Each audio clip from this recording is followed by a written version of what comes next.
ஒரு neck deep கொடுக்க high நெக்கோ இல்ல மீடியம் நெக்கோ இல்ல லோ நெக்கோ நம்ம கொடுக்குறப்போ இந்த ஷோல்டர் ரிடக்ஷன் ஒன்று இருக்கும். அந்த ஷோல்டர் ரிடக்ஷன் வந்து பர்டிகுலரா நெக் சர்க்கம்ஃபரன்ஸ் வச்சு நம்ம எவ்வளவு ரிடக்ஷன் பண்ணலாம் அப்படிங்கறது இந்த வீடியோல பார்க்கலாம். நெக் சர்க்கம்ஃபரன்ஸ் வைட் ஆகும் போது இந்த ஃபார்முலா ஒர்க் அவுட் ஆகாது. ஒன்று டாட் பிடிக்கிற மாதிரி இருக்கும், இல்லைன்னா அதுக்கு வேற ஃபார்முலா இருக்கு. நெக் சர்க்கம்ஃபரன்ஸை வச்சு நம்ம டீப் கொடுக்க இந்த ஃபார்முலா வச்சு ஒர்க் அவுட் பண்ணீங்கன்னா உங்களுக்கு ஷோல்டர் ஃபால் பிரச்சனை இருக்காது. இன்கேஸ் ஆர்ம் ஹோல் டைட் ஆனாலும் ஷோல்டர் ஃபால் ஆகுறதுக்கு வாய்ப்பு இருக்கு. அதுக்கு என்ன ஃபார்முலான்றது நம்ம நெக்ஸ்ட் வீடியோல பார்க்கலாம். ஷோல்டருக்கான ஃபார்முலா மட்டும் நம்ம இந்த வீடியோல பார்க்கலாம்.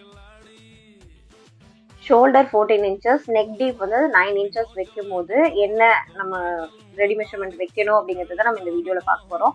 ஆஸ் யூஷுவல் நம்ம வந்து ஒரு பக்கத்தை ரெண்டா மடிச்சு போடுவோம். அப்போ வந்து 14/2 7 இன்ச்சஸ். இந்த 7 இன்ச்சஸ்ல நம்ம என்ன ரிடக்ஷன் பண்ண போறோம் அப்படின்றத இந்த வீடியோல பார்க்க போறோம். நெக் சர்க்கம்ஃபரன்ஸ் வச்சு பண்ண போறோம் அப்படின்னு சொன்னேன் இல்லைங்களா. நீங்க நெக் சர்க்கம்ஃபரன்ஸ் அப்படின்றது காலர் மெஷர்மெண்ட் ஒன்று எடுத்துக்கணும். அந்த நெக் சர்க்கம்ஃபரன்ஸ் டிவைடட் பை 5 போட்டுட்டு அது அந்த 3 இன்ச்சஸ்ல இருந்து நம்ம எவ்வளவு ரிடக்ஷன் பண்றோம் அப்படிங்கறத நம்ம இதுல பார்க்க போறோம். புரியலன்னா நான் டிராயிங்லயும் உங்களுக்கு எக்ஸ்பிளைன் பண்றேன். ஃபர்ஸ்ட் ஷோல்டர் மெஷர்மெண்ட் என்ன அப்படிங்கறத நம்ம இப்ப கண்டுபிடிக்கலாம். Shoulder equal to measured shoulder அப்படின்னா என்னன்னா இந்த 14 இன்ச்சஸ் டிவைடட் பை 2 14/2 இது ஒரு பக்கம் வச்சுக்கோங்க. நம்ம கண்டுபிடிச்சிக்கிறது 7 இன்ச்சஸ். இதுல எவ்வளவு ரிடக்ஷன் பண்றது அப்படின்றது பார்க்கலாம். பேக் நெக்கோட டீப் என்ன? பேக் நெக் டீப் வந்து உங்களுக்கு 9 இன்ச்சஸ். ஓகேங்களா. அதுல இருந்து 1 இன்ச் மைனஸ் பண்ணிக்கணும்.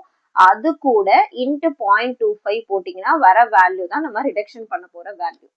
பேக் நெக் என்னது? 9 இன்ச்சஸ். 9 minus 1 8 inches. 8 into 0.25 தான் நம்ம கொடுக்கணும்.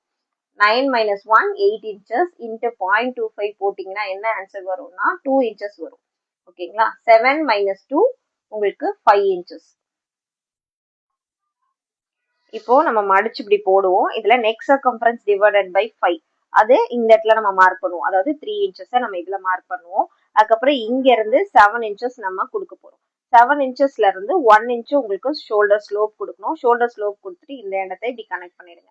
கனெக்ட் பண்ணதுக்கு அப்புறமா இந்த 5 இன்ச்சஸை இங்க இருந்து 5 அப்படின்னு நீங்க மார்க் பண்ணிக்கோங்க. இந்த 5 இன்ச்சஸ் வச்சுதான் இதுல இருந்து தான் நீங்க வந்து ஆர்ம் ஹோல் சர்க்கம்ஃபரன்ஸ் மெஷர்மெண்ட் எல்லாமே நீங்க கொடுக்கணும். இங்க இருந்து தான் நீங்க ஆர்ம் ஹோல் சர்க்கம்ஃபரன்ஸ் கொடுக்க வேண்டியது இருக்கும். அது என்ன அப்படிங்கறத நான் உங்களுக்கு ஃபியூச்சர் வீடியோல சொல்றேன். இப்போ இந்த ஷோல்டர் ஃபார்முலா புரிஞ்சிருக்கும்னு நம்புறேன். புரியலன்றவங்க கமெண்ட் பண்ணுங்க, நான் உங்களுக்கு சொல்றேன்.